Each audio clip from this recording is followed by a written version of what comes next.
साकी डारी चारा माया गरी लगा के रे अब पहली मोर मायाला मचानी के सुबस के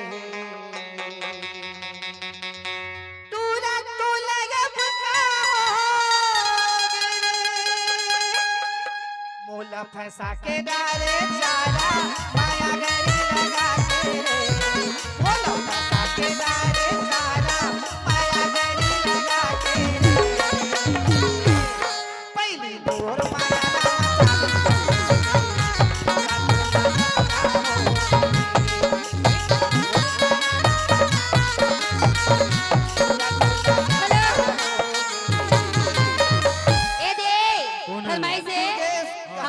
के पाछो क्यों छोड़ की तू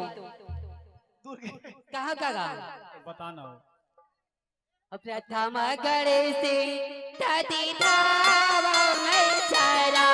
ले मनावा था वो दहिनी दिखना हराना गनीरा छो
लाइन में नो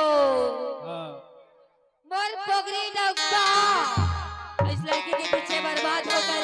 हमें 10 रुपए की तोहफा तो कोनो में 60 होइतला बनवाले में जगह सोला बनिया थे बनाएला कहो लीजिए ये है थानू महेश